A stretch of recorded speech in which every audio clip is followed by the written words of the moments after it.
کہ مسجد اور مدرسہ یہاں سے اسلام پلتا اور بڑھتا ہے۔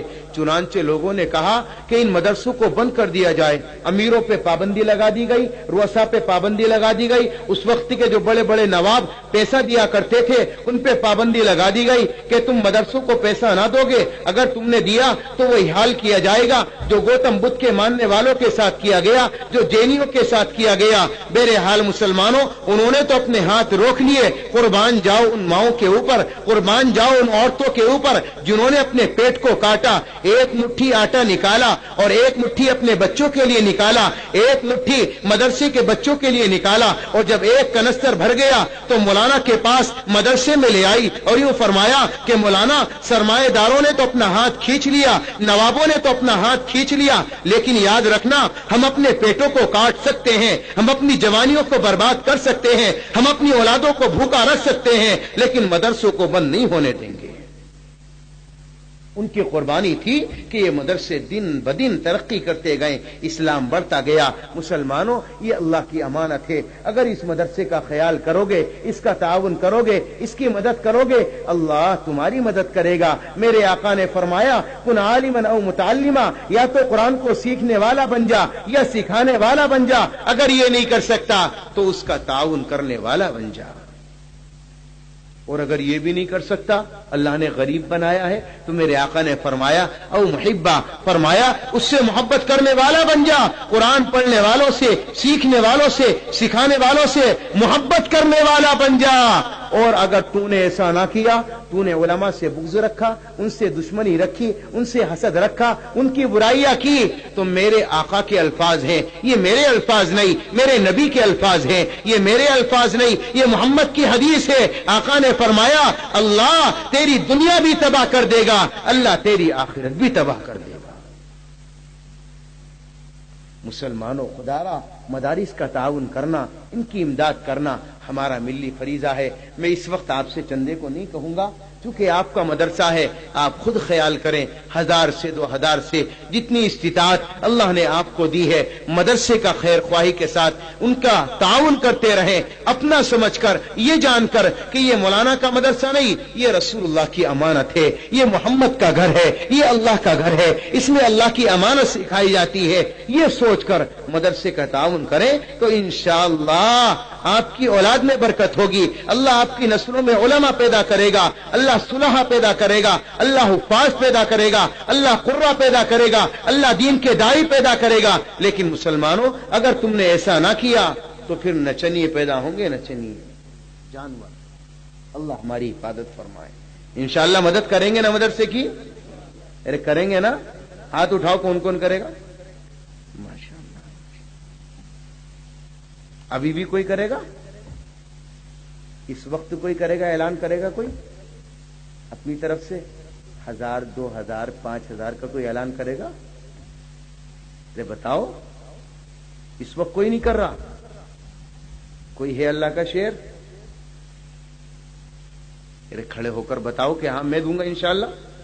ماشاءاللہ، دیکھو 1000 روپے ایسی کھڑے ہو، اور کھڑے ہو، 1000 کوئی بڑی چیز ہے؟ جلدی سے، ہاں دیکھو ماشاءاللہ یہ آئے، اللہ قبول فرمائے، ہاں جلدی سے کھڑے ہو ایسی، جی جلدی سے کھڑے ہو جاؤ۔ ارے 1000 میں کوئی بڑی چیز ہے؟ ڈاکٹر نے الٹرا ساؤنڈ بتا دیا، اس میں ختم نہیں ہوتا؟ ارے عہد کرو انشاءاللہ کہ آج نہیں، کل پرسوں 15 دن میں انشاءاللہ مدرسے میں پہنچا دوں گا۔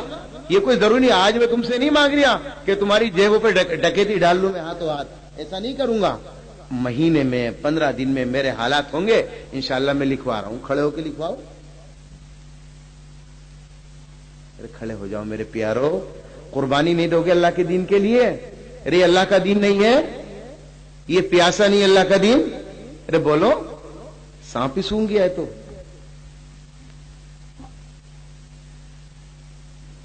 اچھا جوڑا تو ملا دو، ایک اور ملا دو، بس ختم کر رہا ہوں بات، ایک جوڑا اور ملاتا ہوں جلدی سے۔ ارے جلدی سے، پھر دعا کر رہا ہوں انشاءاللہ، 1 منٹ کے اندر کوئی کھڑا ہو تو کھڑا ہو جاؤ جلدی سے۔ لو جی ماشاءاللہ جوڑا مل گیا، اللہ قبول فرمائے۔ دیکھو جی ان کا نام لکھیو، مل صاحب ہیں۔ اب دعا ہوگی انشاءاللہ العزیز۔ اللہ تعالی جو کہا ہے سنا ہے اللہ اسے قبول منظور فرما لے۔ اللہ تبارک و تعالی ہماری جوانی کو، ہمارے مال کو، ہماری اولادوں کو اپنے دین کے لیے قبول فرما لے۔ یہ جو جلسہ ہوا ہے، آپ حضرات نے کوششیں کی ہیں، محنت کی ہے، اللہ آپ کی محنت کو قبول فرمائے اور ہم سب کی نجات کا، مغفرت کا ذریعہ بنا دے۔ کہہ دو آمین یا رب العالمین۔ وآخر دعوانا ان الحمدللہ رب العالمین۔ ہو سکتا ہے مجھ سے کوئی غلطی ہو گئی ہو آپ حضرات کی شان میں تو معاف کر دینا بھائی۔ وما علینا الا البلاغ۔ ٹھیک ہے،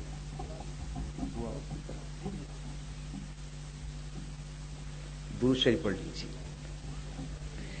اللهم صل على محمد النبي الأمي وعلى آله وسلم تسليما۔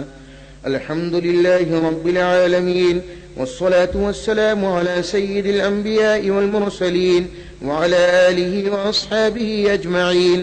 لا إله إلا أنت سبحانك إني كنت من الظالمين۔ اللهم إنك عفو كريم تحب العفو فاعف عنا يا كريم۔